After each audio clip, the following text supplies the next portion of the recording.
très heureuse de vous retrouver aujourd'hui pour un petit tuto tout particulier qu'on m'a demandé sur ma chaîne YouTube.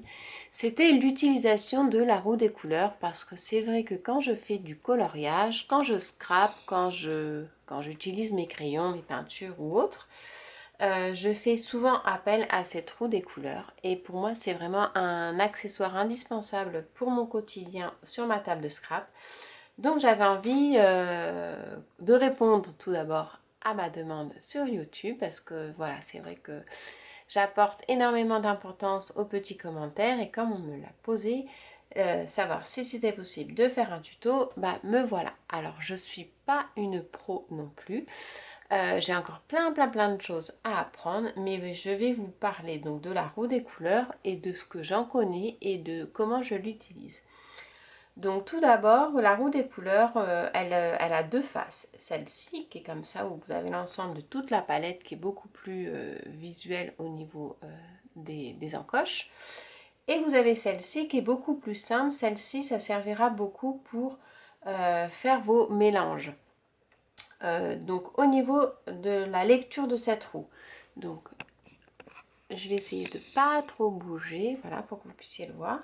Donc on va partir là en fait sur l'extrémité du cercle, vous avez votre couleur de base. C'est-à-dire que si sur votre création vous avez du vert et que bah, vous voulez par exemple, vous voyez à l'intérieur, vous avez tout plein de nuances de couleurs.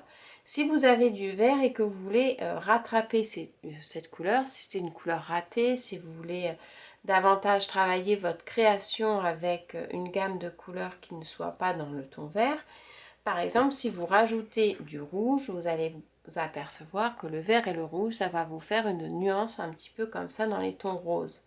Si vous ajoutez donc du vert avec le jaune, donc je décale ma roue comme ceci, vous allez avoir un vert très vif, le vert que j'aime beaucoup d'ailleurs. Celui-ci, c'est un vert, vert de mai, je crois qu'on dit, qui est très lumineux. Si avec le vert vous rajoutez du bleu, vous allez obtenir donc du bleu vert. Si le vert vous ajoutez du blanc, vous allez obtenir un vert d'eau un petit peu. Si le vert vous rajoutez du noir, bah vous allez obtenir un vert foncé.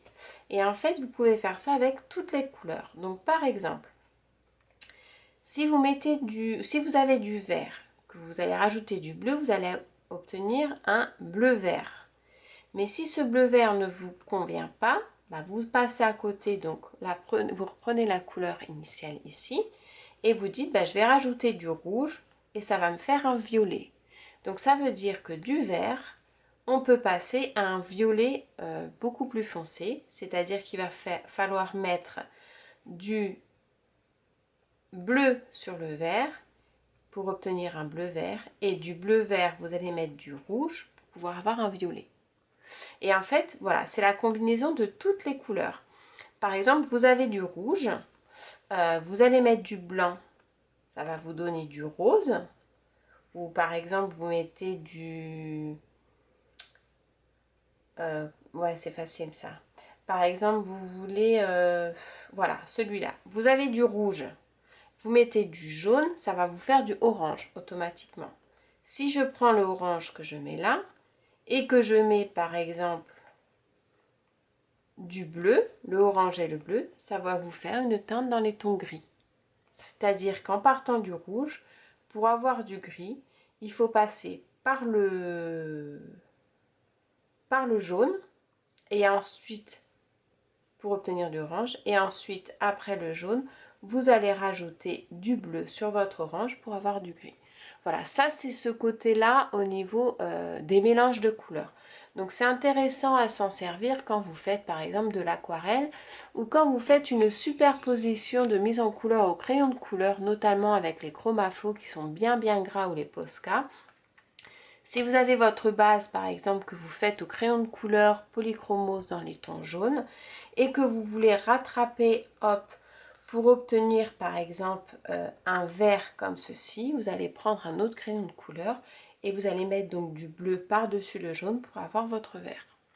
Et voilà, cette roue, ça permet vraiment de faire une gymnastique colorée, très facile. Donc c'est vrai qu'au début, hein, on regarde un petit peu les les couleurs et quel sens on se fait, mais ça, après ça vient vraiment tout seul. Donc ça c'était pour le côté de cette roue. Et de l'autre côté, donc c'est le côté que je me sers notamment quand je fais du scrap, quand je veux faire mon combo de couleurs pour qu'il y ait du sens et que ce soit harmonieux, j'utilise souvent la complémentarité des couleurs. Donc là vous avez une flèche, hop, je vais vous faire un petit zoom pour que vous voyez bien. Vous voyez, vous avez une flèche au centre, complémentaire, complémentaire adjacente, triade, teriade, teriade dans un autre carré, le rectangle et le carré. Moi, je me sers énormément des couleurs complémentaires. C'est-à-dire, par exemple, si je fais une fleur que je vais mettre en couleur dans les tons, on va dire dans les tons roses. Alors là, vous n'allez pas avoir le rose. Vous voyez, tout autour aux extrémités, vous avez rouge, rouge orangé, orange, jaune orangé, jaune, jaune vert, vert, bleu, bleu. Vous voyez, vous avez toutes les couleurs aux extrémités. Vous n'avez pas le rose. Par contre, le rose, on sait qu'on l'a dans la couleur rouge. Donc, je prends le rose qui est là. Et je prends la couleur complémentaire du rose. Donc, je descends, hop, jusqu'en bas. Et je vois que c'est du vert. Mais par rapport au rose qui est juste, donc 1, 2, à la troisième case, je prends la troisième case, ça va être ce vert un petit peu. C'est pas tout à fait le vert d'eau. Le vert d'eau, par exemple, qui est ici, on voit que la couleur complémentaire, ça sera plus le violet. Donc voilà, ça c'est quelque chose que je me sers quand je fais mes mises en couleur. Donc comme je vous disais, si je fais une fleur dans les tons roses, bah, par exemple, la tige, je vais la faire dans ces tons verts. Mais ce vert-là, je vais, pardon, pas forcément prendre le vert qui est ici. Ou alors si je prends le vert qui est ici, excusez-moi. Donc par exemple, je fais la fleur en rose. Si je prends le vert qui est ici, on s'aperçoit qu'on va être dans la complémentaire adjacente. Donc le rose avec ce vert ici, le vert d'eau. Et ensuite, le troisième, ça sera le bleu-vert. Donc on pourra faire par exemple les jeux d'ombre avec celui-ci. Vous pouvez travailler sur 3 couleurs. Après, si vous voulez travailler sur 3 couleurs, mais en fait c'est retrouver les 3 couleurs primaires que là vous allez pouvoir combiner avec les mélanges de l'autre côté de la roue. Donc bah, par exemple c'est le rouge, hop, le jaune et le bleu. Si on part sur des couleurs dans la triade, dans les tons orangés, pour garder vraiment une harmonie au niveau de votre création, ça va être dans les tons orangés, dans les tons verts, les verts un petit peu couleur mousse, et le violet. Vous voyez, vous avez au niveau du triangle ici, vous avez les pointes qui vous disent les couleurs à regarder. Par exemple, si vous voulez faire du monochrome ça veut dire qu'on reste toujours dans la même teinte. Donc on restera dans ces nuances-là. Par exemple, jaune orangé, on restera dans les tons un petit peu marronné, pas trop, et qui ira vers le jaune orangé. Si vous êtes dans les jaunes, voilà, ça sera le jaune un peu plus foncé, vers le jaune pâle. Ça vous permet d'avoir une gamme pour faire votre création en monochrome. À savoir que quand vous êtes de l'autre côté, vous prenez le ton jaune et vous avez toute la combinaison, parce qu'avec le jaune, on peut s'apercevoir que si on en met dans du orange avec du jaune, on en a. En fait, le jaune, vous pouvez l'attraper avec toutes les couleurs que vous voulez. Donc voilà, ça c'est la façon dont moi j'utilise vraiment la roue des couleurs. Je m'en sers très souvent, c'est pour avoir voilà, les couleurs complémentaires, bien que maintenant j'arrive à les trouver un petit peu directement. Ou alors la complémentaire adjacente pour pouvoir faire des mises en couleurs, et notamment les combos de couleurs quand on fait par exemple un challenge, une carte, pour qu'il y ait vraiment de l'harmonie au niveau des couleurs les unes entre les autres. C'est important de garder voilà, cette triangulaire ou cette complémentarité. Après, vous pouvez aussi très bien, par exemple, rester sur 3 couleurs. Par exemple, bah, dans le vert, vous pouvez faire vert jaune, vert bleu, vert. C'est 3 couleurs à côté, en fait, qui restent plus ou moins dans la même gamme. Après, c'est séparé en deux. Hein. Vous avez les couleurs chaudes et les couleurs froides. Pareil, les couleurs chaudes, ça va être tout ce qui pardon, tout ce qui va être rouge, orangé, jaune, ça c'est chaud. Et de l'autre côté, bleu, tout ça c'est des couleurs qui sont froides. Donc pareil, vous pouvez faire une création par exemple pour les créations d'hiver. Si vous faites une carte ou quoi que ce soit sur le thème de l'hiver, on va rester plus dans les couleurs froides, donc ça va être plus dans cette gamme-là. Et vous pouvez très bien voilà, mettre bleu-vert, bleu, bleu-violet, travailler quelque chose comme ceci. Généralement, on part toujours sur... enfin, moi, je pars souvent sur 3 couleurs. On dit toujours qu'il faut toujours des nombres impairs. Donc voilà, sur 3 couleurs, je trouve que ça fait quand même une belle gamme parce qu'après, on peut jouer dans les nuances de chacune.